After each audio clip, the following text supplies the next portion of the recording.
Alaikum Rahmatullah.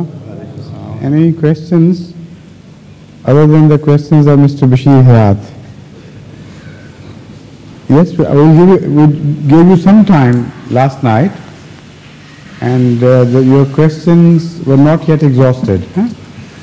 How many could you ask? A few? How many did you ask last night? No, just tell me here. Ask one of them. Once you go there, it will be very difficult for me to dislodge you from there. So let us speak from here for the time being. How many? Last night. Today we know it is a long list, of course. Huh? Only one? Yesterday. That's so any questions? Please, yes? Wa alaikum salam wa rahmatullah. How are you? I'm fine. Fine. What's your question, please? My question is that in history we see that, for instance, when Christianity, when it started getting popular among the Romans, because when Constantine became emperor, he turned Christian, and then it was the fashion to become Christian. Right. And isn't there not a danger of Islam becoming the same when victory of Islam finally sets in?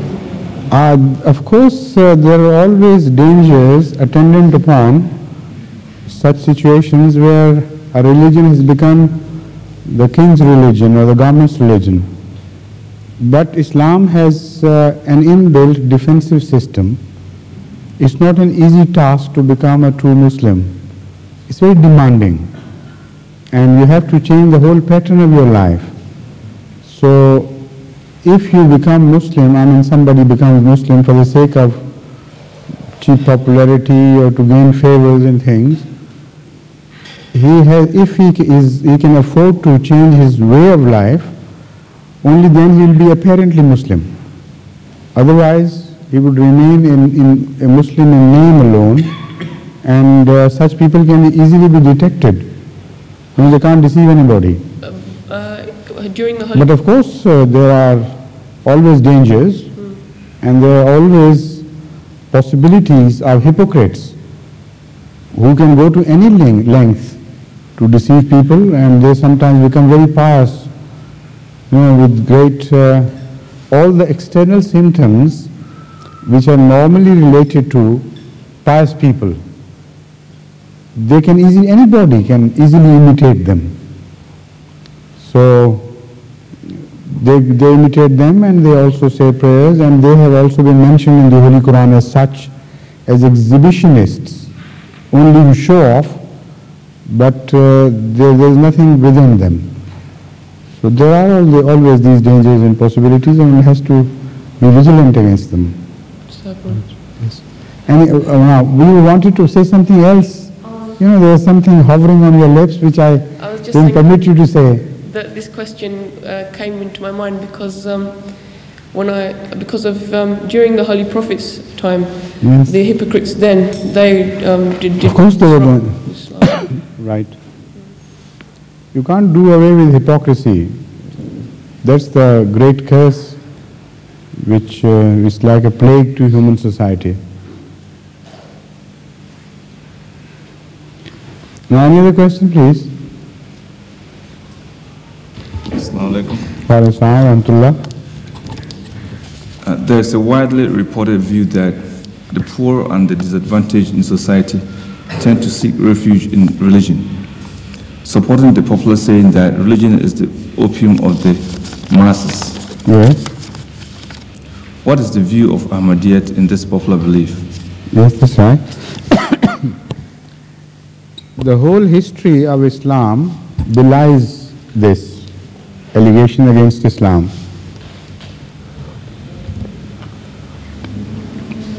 Not only that, the early history of every religion belies this allegation. The fact is that this dictum was invented by Marx, I suppose, for the first time, or maybe somebody else did it and he borrowed it from him. But anyway, I have read it in Marx's literature, that opium, the religion is an opium for the common man to exploit the common people and keep them in the bondage of wealthy people, wealthy society. And the prophets, so-called prophets according to him, and the religious elders only play as tools in the hands of the aristocracy of the time, or whatever system of society is found in those days. Now this is his impression about religion, which he received from the society around him. And that society was the creation of a decadent religion, not religion itself. Religion, that is Christianity in this context, had already decayed and got corrupted. And in those days, church itself was the oppressor. In fact, there was a very strong criminal league between the church and the governments. And more often than not, in European history, it was the church which exerted evil influence of oppression over the regimes of that time, and it was a very, very rich institution. In fact, there are eras in European history where you find the church in certain states, for instance in France and in some other states, the richest institution which wielded the greatest power, and the interest of the oppressor and the interest of the church were directly related. They were not working as a tool in other people's hands. That was not correct. But religion was used as an opium, of course, by the church itself. Now this is the society in which Engels and Marx were born. They opened their eyes in such situations. And they, unfortunately for them and for the rest of the world, they considered Christianity as the sole religion of the world.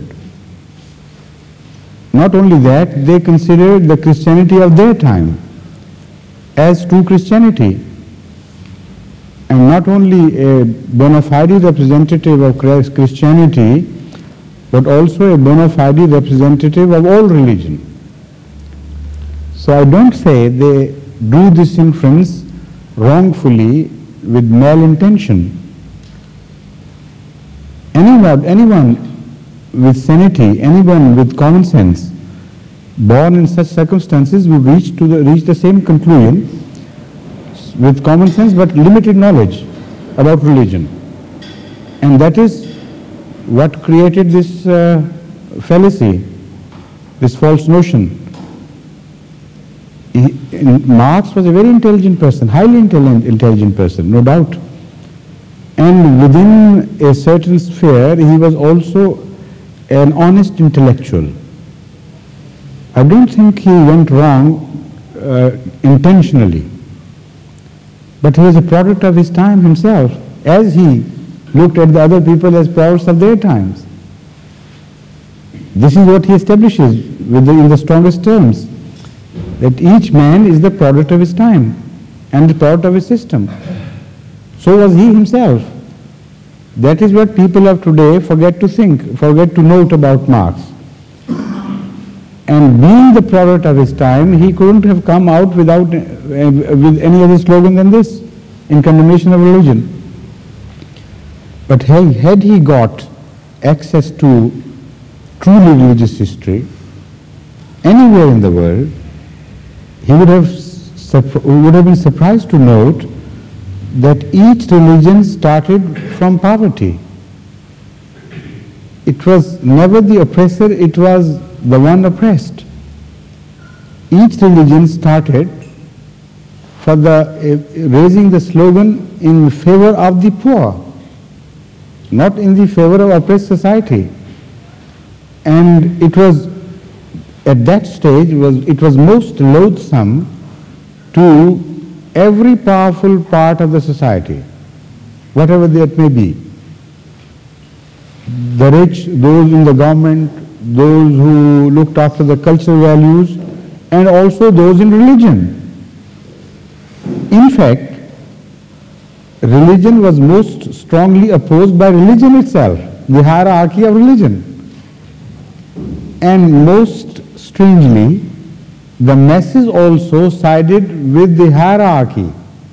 It was never a class war, which Marx has so erroneously tried to convey to the rest of the world. Never in religious history, and I repeat never, religious beginning resulted in a class war or was a direct result of a class war. Because both the higher ups and the lower ones, both the haves and the have-nots, opposed every religion in the beginning. So where is that big term, that popular slogan of communism, that religion is only used as an opium, as an opiate to suppress the voice of the poor and the have-nots? The Holy Quran preserves the history and repeats it so often as to stamp a deep imprint on every reader of the generalized state of affairs everywhere in the world, not only in the Middle East. And it paints a picture which is verified by the history everywhere, that in the beginning each religion speaks for the poor and against the oppressor, against the wealthy. Yet most unfortunately, the poor are used as tools against religion, and it is through the power of the masses that religion is attempted to be crushed. Now, if you don't want to go back into history thousands of years or so, why don't you go to Pakistan and study what's happening there now, at this time? This is exactly the situation. And tomorrow some so-called philosopher would say, look here, religion is an opiate, to suppress the people of the masses, the voice of the masses, and so on. It is the masses who are being used to suppress the voice of truth.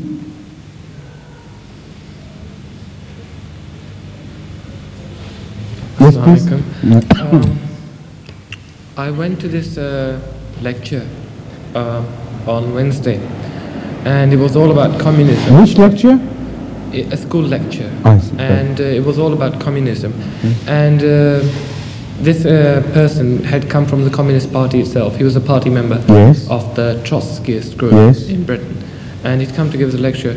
And he was arguing that communism itself, even though it didn't want to be known as one, was itself a religion.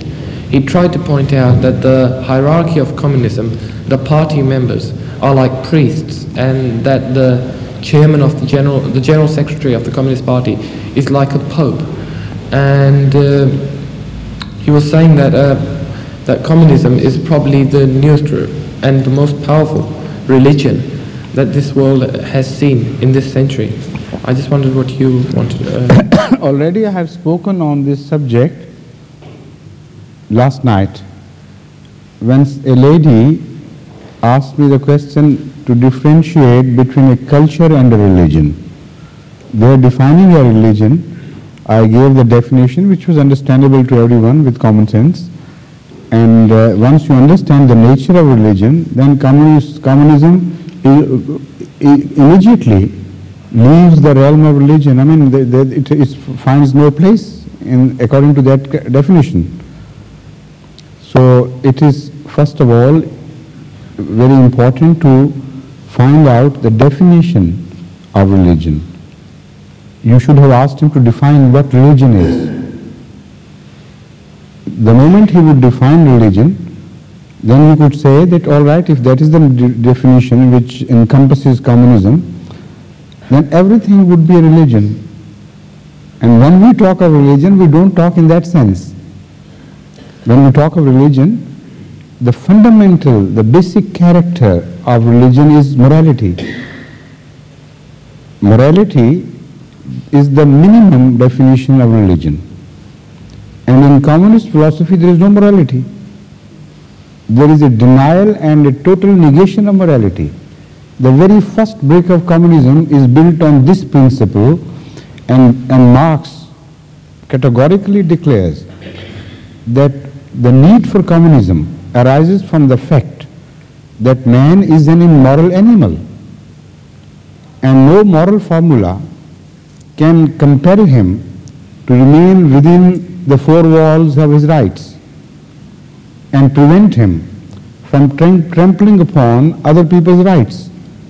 So the failure of all such attempts previously, so religion is superfluous.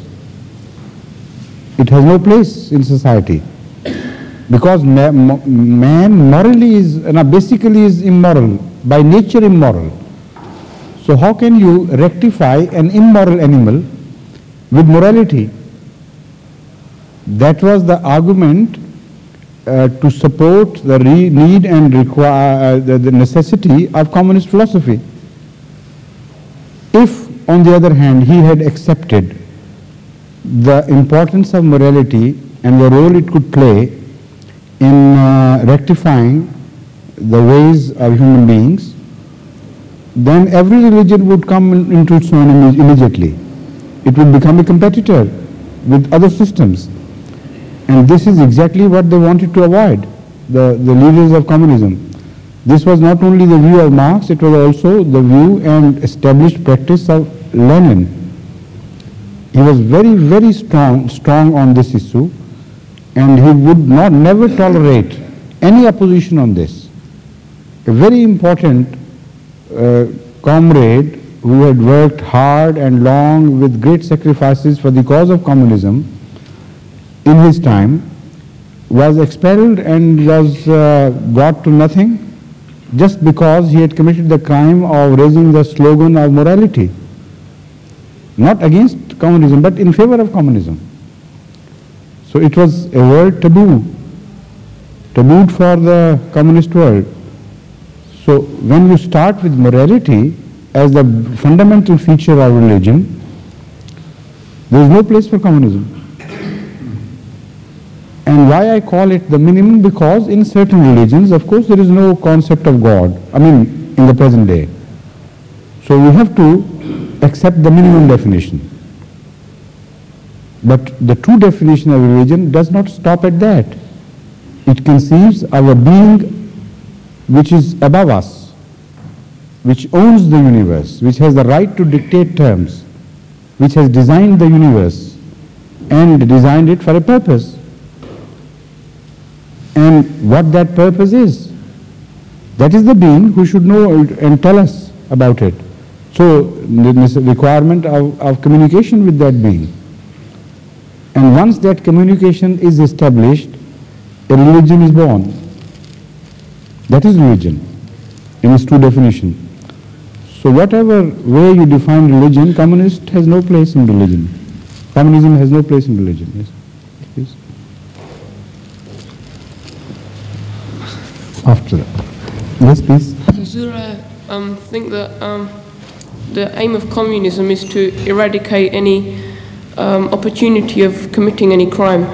So I think that they draw the conclusion from that there is no need for morality, because they will eradicate the... No, I understand your point, and I'm quite pleased with this question. For your age, I think it's a very good, intelligent question.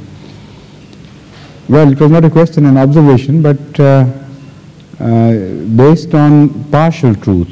You don't know the whole truth about communist relationship with morality. They claim that because man is immoral, so there is no need of morality, because morality would fail to produce any effect. Because a machine is not built for that purpose. It is not attuned to that wavelength. So it won't receive any message. Hence the failure of all religions. Not only this, the communism goes one step further in claiming that the very first initiation our religion, its coming into being, is based on immorality. There was no honest founder of religion. They claim that there is no God. Hence there is no God. So why this fraud of people claiming that there is a God and somebody spoke to us? Now, being fraudulent, according to them, no fraudulent person speaks for good purpose, for honest purpose. So these people, according to the communist philosophy, were themselves great frauds who deceived and duped people for their own personal motives. And according to them, as he put it, those motives were to serve the cause of some hierarchy, some big people in the realm of religion or wealthy society or things. So the very first break of religion is dishonest and immoral. So how can you expect anything from such a thing which is basically fundamentally immoral itself? This is the whole philosophy of religion, of religion according to communist thinking. Now, what is the answer? Now we come to that part. How can communism rectify all these wrongs without falling into the same pits? This is a very big question. The answer given by them is this, that if an immoral person is not given chance to be immoral, that is the only way of eradicating immorality. They are not in favor of immorality. Although they reject the concept of morality as such, but they don't approve of immorality either, because their very voice itself is raised in the name of morality, in the name of justice. This is morality. In the name of eradicating wrongs and cruelties and trampling of human rights and things, all these fundamental values which are of course moral, the voice of communism again itself is raised on morality, yet it attempts to deny morality.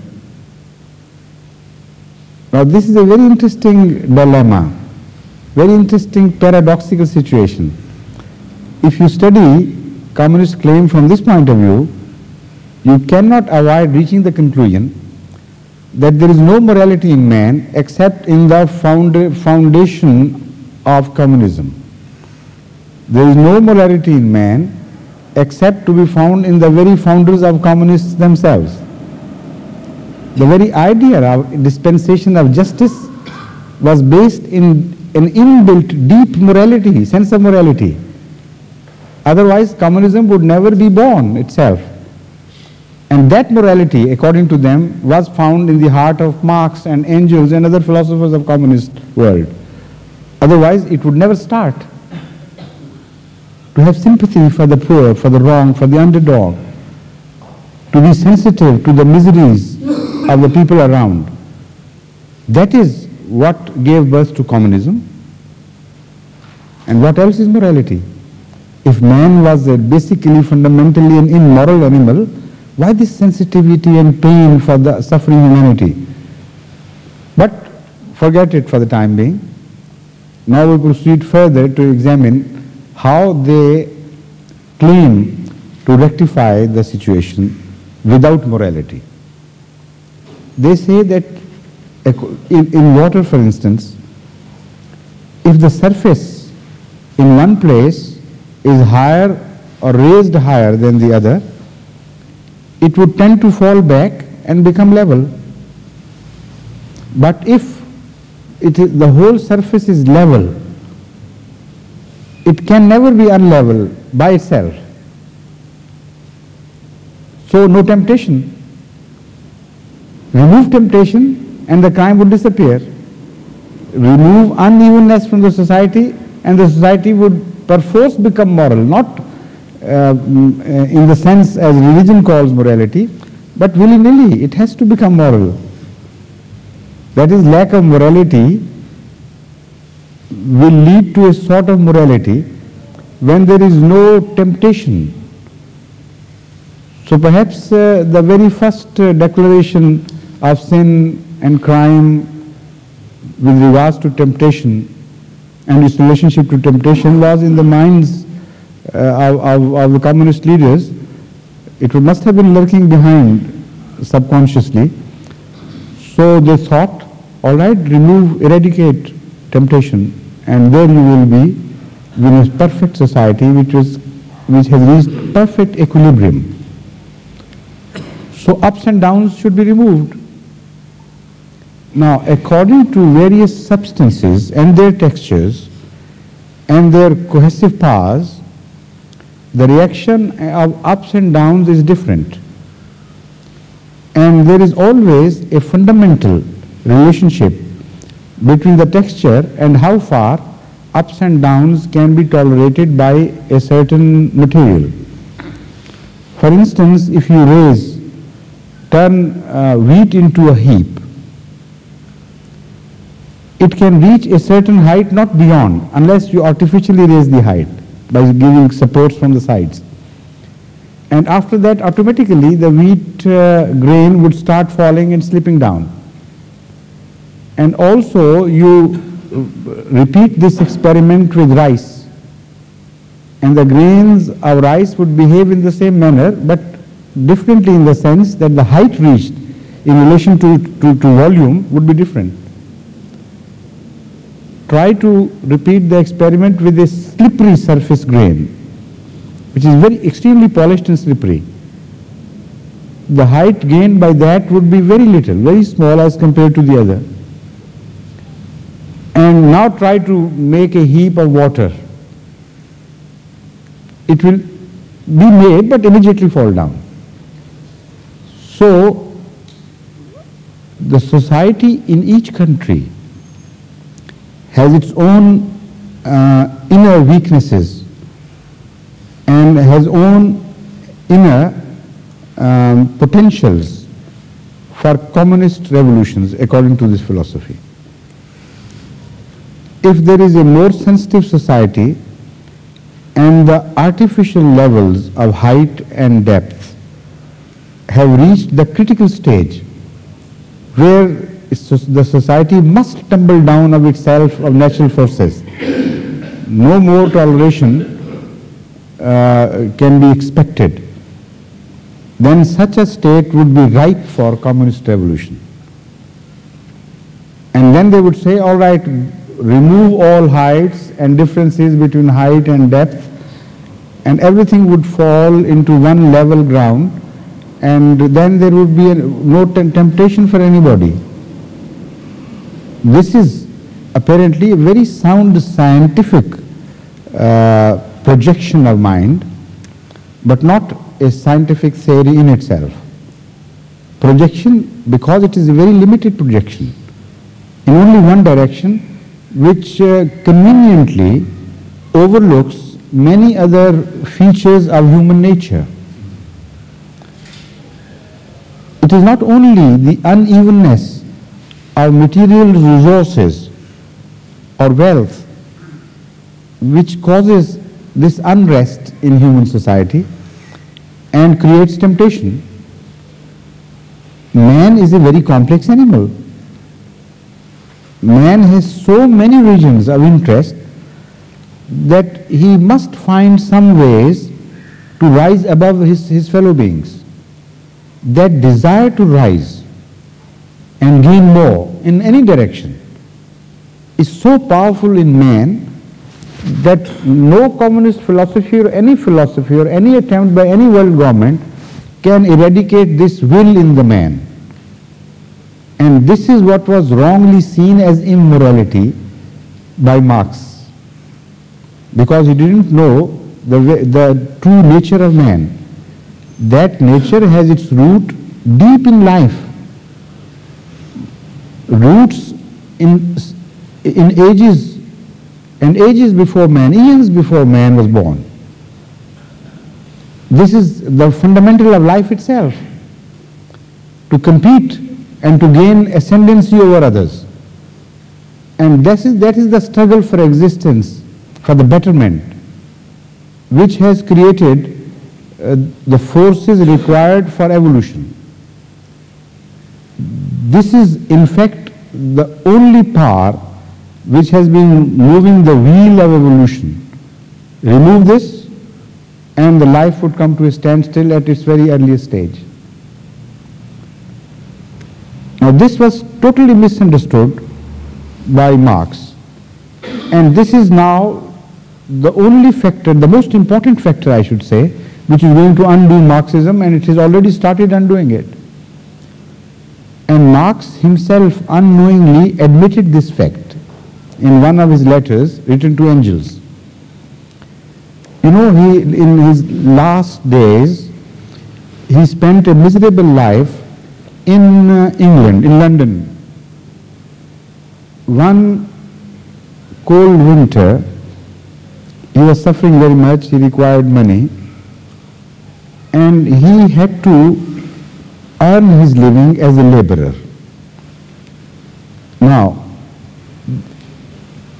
laborer was the class in the society for whose honor he was fighting, or he had been fighting all his life, according to him.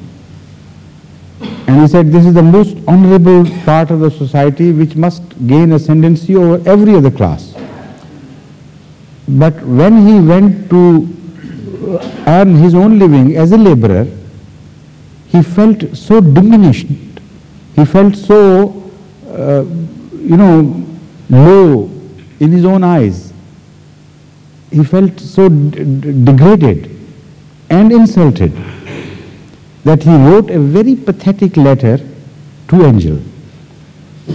And in that letter he says that today out of poverty I had even to stoop to earn my living through labor, hard labor. And then he quotes Bible, then he is reminded of a verse of the Bible that man cannot live by bread alone. I have realized this now, that even if I were earning bread through labor, there were other factors involved. And just man cannot live by bread alone. That was the undoing of Marxism, which he didn't know. He had even admitted, but he couldn't reach the truth deep enough. Man is a very complex animal. It is not just the equitable distribution of food which he requires.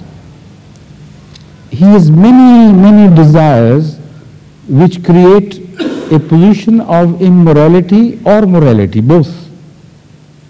If you read the philosophy of the teachings of Islam, there you will find the very fundamentals of morality, how these qualities can be turned into morality or immorality both ways. But they are the moving force or the basic energy which is required to move life ahead and forward. Now, for instance, I'll explain further. If you have brought a society to a level economically, it would be a very bored man who gets satisfied with that state of affairs. To eat and sleep and do one's job and leave it at that would create such boredom in that society. People would reach for something great, something to establish their supremacy over others. And they will not be able to live without power. And there will be struggle for power, struggle for other things. And in every movement a crime would be born, or many crimes would be born. To reach power is an urge in man, even if he is full of stomach. That stomach would not deprive him of that urge to rule others. And this is why millions of crimes were born in communist societies everywhere. In Russia itself, in the very first revolution, in the very first days, in the days of those who were, according to the communist standards, were the most honest and trustworthy people. In the days of Lenin himself, he had to shoot down thousands of innocent people, and the poor people for that matter, the laborers themselves, to keep his supremacy. In the name of communism, of course, in some name always, but the crime is committed. The unevenness of power is something which you can't do away with. Then there is unevenness of features, of qualities of man. Some people are born beautiful, some with defects. There are jealousies, love and hatred. So many things. So deprive man of one unevenness, his mind and his nature would create so many in place of that one leveled society or one leveled feature of the society. And that goes on. This is why a few years ago, when I met a Chinese consular in Lahore in connection with some sport, I was also connected with Pakistan basketball, and he was also representative of China in this region. So at a party connected with basketball, we met together. And I pointed out to him that I have noticed in your publications a very strange lack, and that is causing suspicions. I can't have any trust in any of your publications now, because there is everything except the mention of crime. So that means you are artificially feeding the outside world with a heavenly society which is just not there, because it's not natural. I said I cannot conceive of man without crime. Even in a communist society, there are so many other factors compelling him to crime and to break laws and things. So he promised to write back, and from then on they started writing on crime in communist world more openly than so. Now I complimented myself, maybe I was wrong. Maybe they themselves tried to do that, but I think that must have played a role in this. Now once I started reading about the crime in communist world, then also the news started coming of various other crimes, and they admitted and putting people to death. The rape, the forgery, the stealing and things, while it was a communist society. People were assured of bread and everything. For power struggle, for so many factors, for jealousies. So, how could you bring a society of evil forces which could eliminate immorality? No answer. The result was that Marx himself was conscious of this basic inherent weakness of communist philosophy. And so he created a world of utopia for himself. Why? Mainly because of one thing he was very certain, that after a while the communist world would enter a state of power, struggle for power. And the struggle for power and trampling of individual rights and individual liberty would destroy entire communism and the communist philosophy. Because in the name of individualism, in the name of individual rights, and in the name of individual liberty, you are creating a society which ultimately shackles the entire entire individualism itself, and leaves everybody bound to a philosophy and a regime, a power in which individualism plays no role.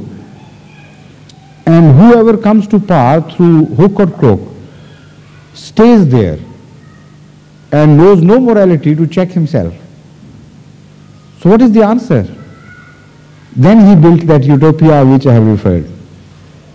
He said, ultimate goal for communism is stateless society.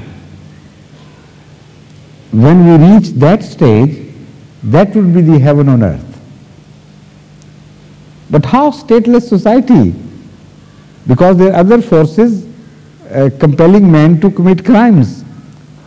And because of that, you can't reach a state of stateless society. But he conceived of a situation, he intentionally ignored this question because he had no answer. He conceived of a situation where ultimately the entire world had become communist.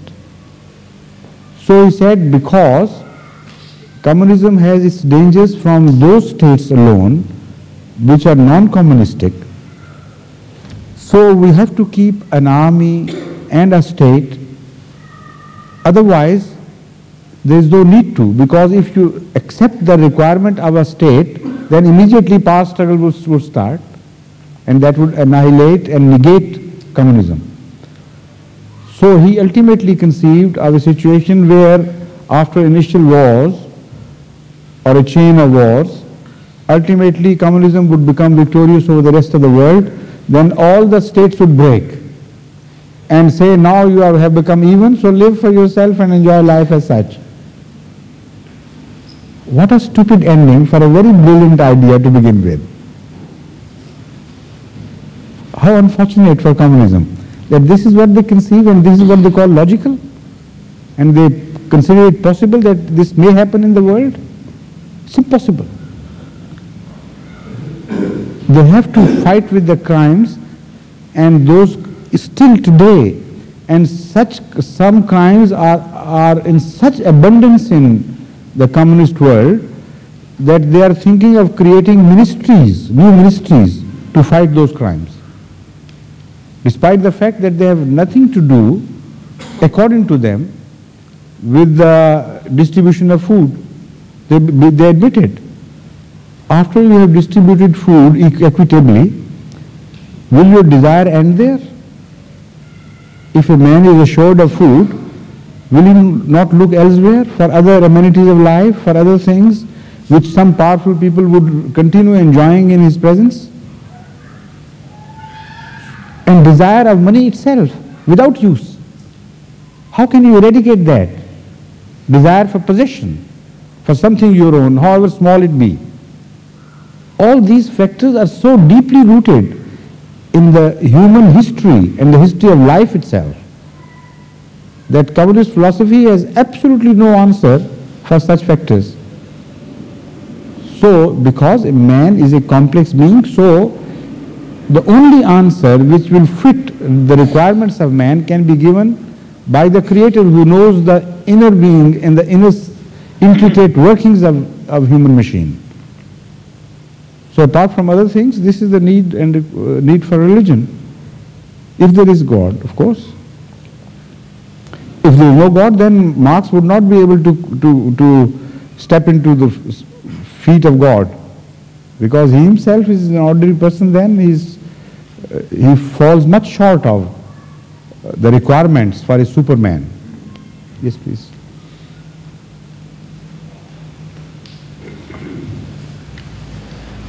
Lenin justified his killing of those thousands of people that you were talking about. He said he published a manifesto just before the start of all these persecutions that he... Now, what do you mean by justifying? Well, that is... Justification requires morality. Yes, but... Yes? There's no morality, why do you justify? No, but... Yeah, no, but... Why but? Yes. I mean, don't let them go one step forward without checking them. What is justification, after all?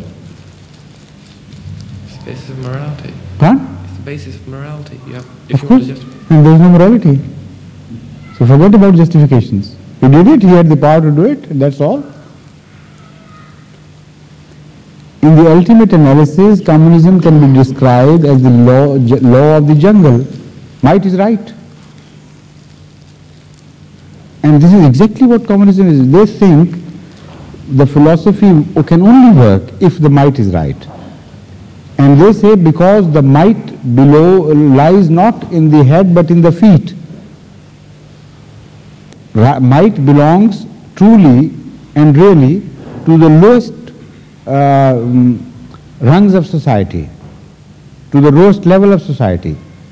So they say we remind them that you are the powerful people, and in your name somebody else is usurping power. So you must get what belongs to you.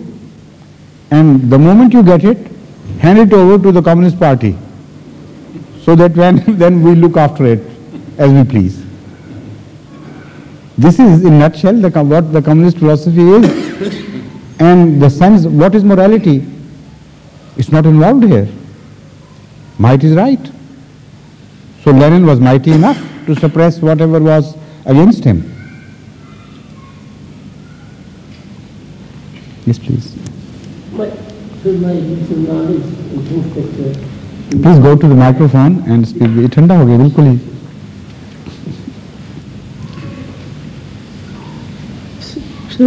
So far I know that the man was born innocent, and you said the man is natural, immoral, but that environment makes man bad, immoral. Environment makes man bad, or immoral. But so far as I know, that the man was born innocent. Well, in the sense that a child cannot commit a crime, he is innocent. Of course. Every child is innocent. I agree. Yes, but the dispensation towards crime is born with him. Then later on, the environment or the contact with the bad people. The point is, you can't solve these philosophical questions as simply as that. You have to have some foundation, some theory and its foundation, and you have to prove it in application to human situations. And Hazrat Masih Maud has done it on the basis of the Quranic theory and has applied it and showed its validity. That is the way to go about it. I mean, that is a very, very long explanation that would be required to convey all that has been said there. But if I attempt to be very brief, I can say that whatever man is provided with, whatever forces man is provided with, are capable of being turned in any direction. And it is the direction which would decide whether the forces have become the agents of evil or agents of goodness. So by itself a force is nothing, neither evil nor good. And if this is the definition of innocence, then this is innocence. Then every man is born innocent, because he's been provided with sheer nature, which could be turned and employed either way. Like the forces of great flowing rivers, they can be employed to destroy towns and cities and roads and bridges if they are not properly harnessed. If they are in spate and they are not brought under control, they would play havoc around them. And if they are brought under control and dammed, then in the sense they turn into a dam or something, and electricity is created out of the same forces, it can work exactly in the opposite direction, that tar of river. Instead of devastating the things around, it would work for the improvement of things around. It would be used for building and constructing roads, for raising crops, for providing energy for everything good, for civilization. So it is the same river which can be extremely destructive and is extremely productive. Now, if that river is not operative in any direction, and you just look at it as river, that's a very innocent thing, isn't it? Yes, sir, but with all the potential to do anything, unless that potential is implied in any direction, that is a very innocent river. How beautiful it looks. quietly, calmly flowing and so charming to look at. So this is exactly how man is born, with great potentials to be employed later on in any one direction. And if they are properly employed, they would create goodness, otherwise they would create evil. That's why they say there is a share, Sobate Salik Tura Salik. That's right, yes. That's why. You're quite right. That is also 50-50. لَقَدْ خَلَقْنَا الْإِنسَانَ فِي أَحْسَنِ تَقْوِيمٍ ثُمَّ No, that's a different verse which is applicable here. وَهَدَيْنَاهُ النَّجْدَيْنِ فَلَقْتَهَمَ الْعَقَبَةَ وَمَا أَدْرَاكَ مَا الْعَقَبَةُ فَكُّ رَقَبَةٍ أَوْ إِطْعَامٍ. In that verse, in that chain of verses, this phenomenon is described. And also, أَلْهَمَهَا فُجُورَهَا وَتَقْوَاهَا قَدْ أَفْلَحَ مَنْ زَكَّاهَا وَقَدْ خَابَ مَنْ دَسَّاهَا. In that surah, all this phenomena which has been described is explained in detail.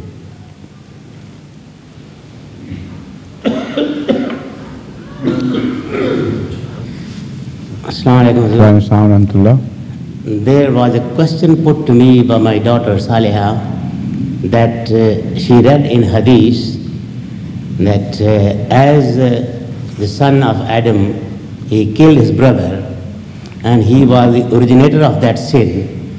So whosoever kills now, the part of that sin goes to him. She said, as it is in the Holy Quran, that La taziru waziratum wizra ukhra. So how it is possible, how it will coordinate this verse to that hadith? No, that hadith is misunderstood because it is attempted by Saliha to understand that hadith without the relevant verse of the Holy Quran. If she had tried to understand the tradition in relation to the exact verse with which it is related, from which it springs, then she would immediately understand the meaning. And that verse explains, after telling the crime of, was it Abel or Abel, doesn't it? Yes. Abel's crime, it says that since then God has written, that if you kill one person, as if you have killed the whole humanity, the whole mankind. That is the philosophy to which is being referred.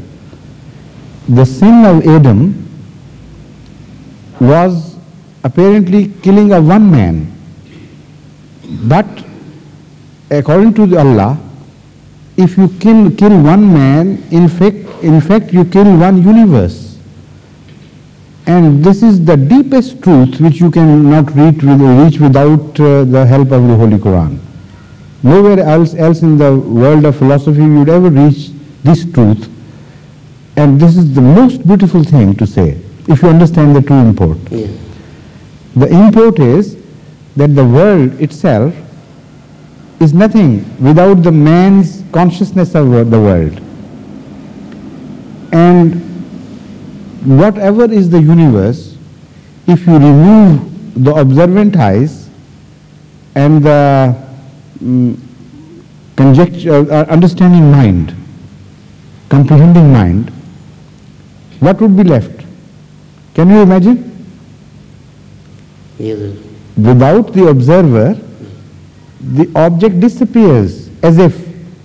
This is why certain philosophers have gone into a very long debate since more than 1,000 years, perhaps or many thousand years perhaps, that is it what is in the mind of the person, what is present, or is there a real outside presence of something? So remove the observation and you still see things because other observations are still there. But if all the observation posts were removed, for the world to be or not to be would be exactly the same thing. No consciousness of something makes things disappear. So this is what the Holy Quran is referring to. Each man is important, not by himself, because he is important in relation to Allah's creation. It is he in whom there is a miniature of the creation of God. You kill him and you attack the whole universe, the whole creation of God. This is such a big crime. Now, since Abel set the example, if somebody repeats it, he repeats the same crime. This is what is meant. Not that Abel's crime is transferred. His own crime repeats Abel's crime. This is what the meaning of that tradition is. Every man's crime repeats Abel's crime, which is so big as if he has killed the whole universe. So if the whole mankind, let's say. Now the interesting thing is that if Abel's crime was as big as killing the whole mankind, what could be added to it? If another person kills another person, he can only go to the maximum limit of killing the whole mankind. So nothing of Abel's crime itself can be transferred to it, because he has already reached the climax, the maximum limit. Each murderer, according to this verse, will be treated as if he has killed the whole humanity. And this is exactly what Abel did. So when everybody in his own merit is worthy of being punished for the crime of killing the whole humanity, how can the crime of Abel be transferred to him, because both have reached the same limit? You follow the point? Yes.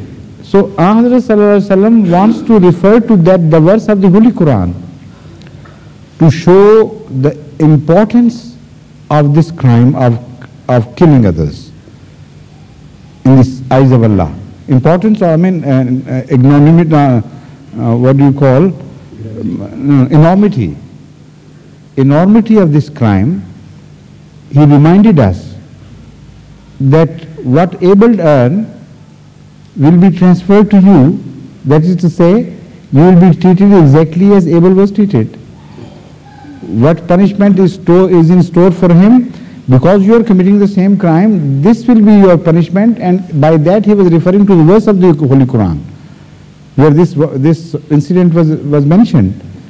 So instead of looking at the verse and trying to understand the implication of this crime, she just tried to solve this tradition by itself.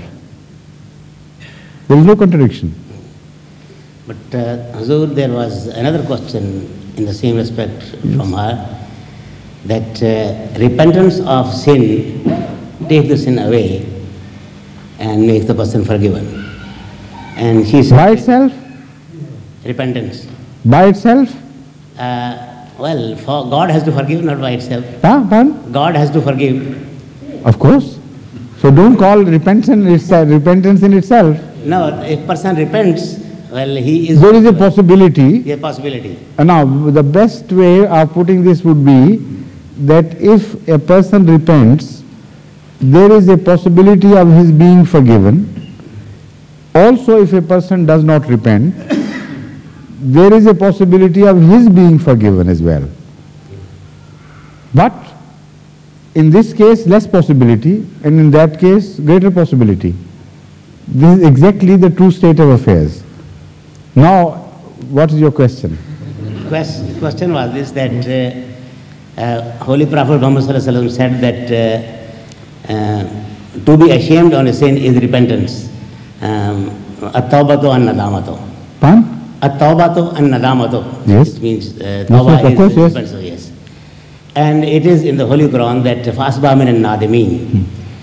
What I answered her was this, that in the same verse, in the beginning when he killed, that is qatala akhiya fasba min al-khasirin.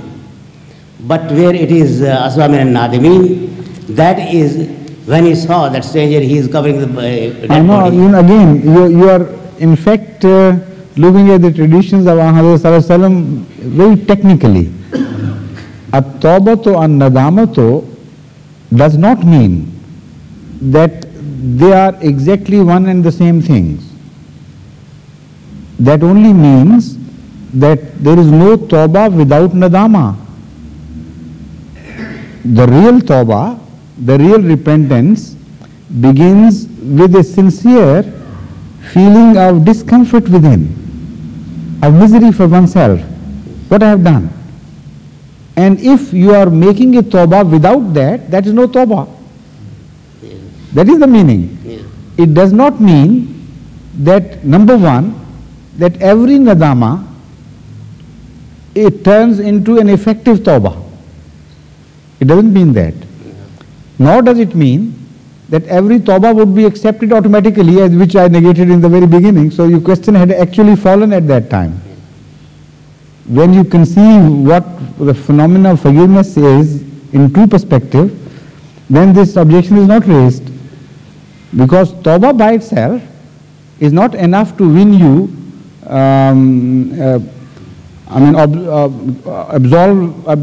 absolution from sin. What is required, there is another party, powerful party above. If he accepts your tawbah, only then you will be forgiven. So even if nadama of Abel had turned in perfectly into tawbah, still it was not necessary for that tawbah to be accepted. So Khasinin solves that solution rightly. At last, yes, please. And I think we will be hardly left with time for a short question now. Because again, you raise your hand very late. Huh? But unfortunately, I was not observing his smiles tonight, you know. His smiles were not loud enough to attract my attention. Wa alaikum assalam wa rahmatullah. After the Majlis Irfan yesterday, Yes. I went home with mixed feelings of joy and fear, with the result of talk with Joy and sorrow or joy and fear? When Hazur first No, just a said- minute. First answer my question. Was it a mixed feeling of joy and fear or joy and sorrow? Joy and sorrow, fear, mixed with every All sort right. of repentance. All right, please. With the result of talk with Hazur, when Hazur first said, I could not ask a question yesterday, but later kindly permitted me to ask a question. If I have been inconvenienced to Hazur in any way, I humbly ask Hazur's forgiveness in this respect. Before Yes, I thank ask. you so much. But that was, in a very light mood that I observed that. Of course, I didn't mean to instill any fear into you. So just, we were in a light mood. Everybody was enjoying the situation. So they are now. Don't turn it into a tragic situation, please. Jazakallah, Hazur. Yes. Now my question, Hazur. Yes. Yes. Go ahead. Would Hazur kindly explain Yes. whether the companions of Hazrat Masih alayhi salam did eat the flesh of swine, or some were eating it and others did not? As the eating of the flesh of swine was forbidden to Jews, they, as I understand, do not eat it still. Are there any Christians who also do not eat the flesh of swine? Well, some people don't eat any flesh among Christians. So if that is the question, the answer is yes, there are many Christians who don't eat flesh of swine or flesh of any other thing either. And as far as the early Christians are concerned, there is no shadow of doubt that they did not eat flesh of swine. The companions of Hazrat Masih alayhi salatu wasalam did not touch the flesh of swine.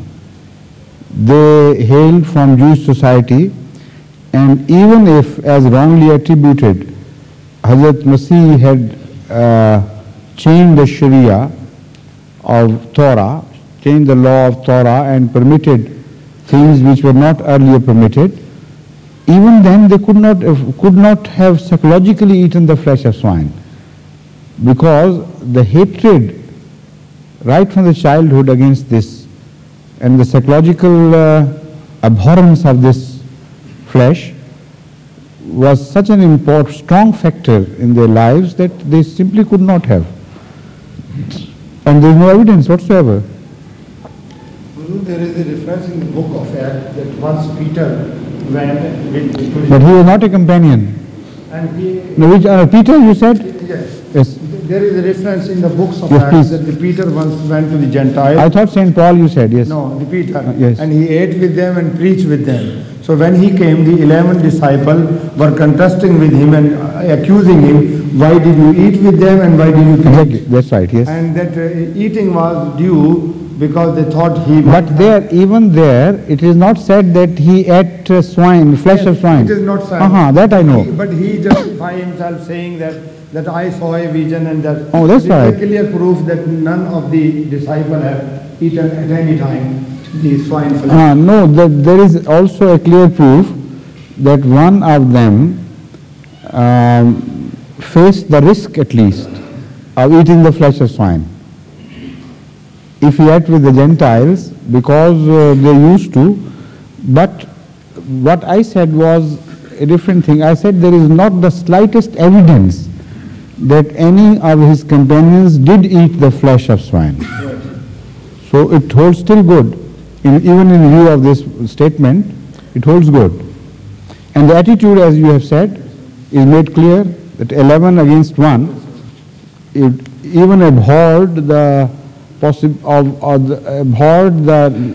license taken by St. Peter of eating with the Gentile, and even that was a crime according to them. Yes.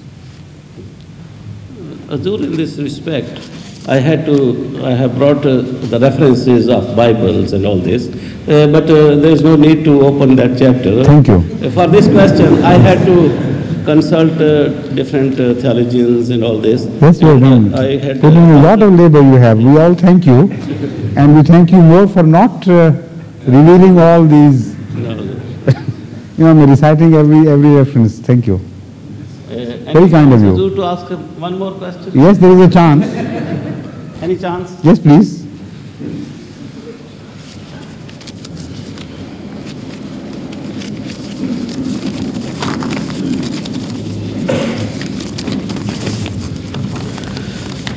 This question is being asked as a result of information received during a discussion on this subject. As I understand that there are 5 senses according to science, would Hazur explain for our guidance if there is a 6th sense under consideration by the scientists? For example, sometimes when we enter a dark room, we feel somebody's presence without the aid of 5 senses and later find somebody was in fact present. Or we think somebody's presence at a place without previous knowledge and we meet the person by chance as coincidence. Yes, there is a 6th sense, of course, which is called common sense.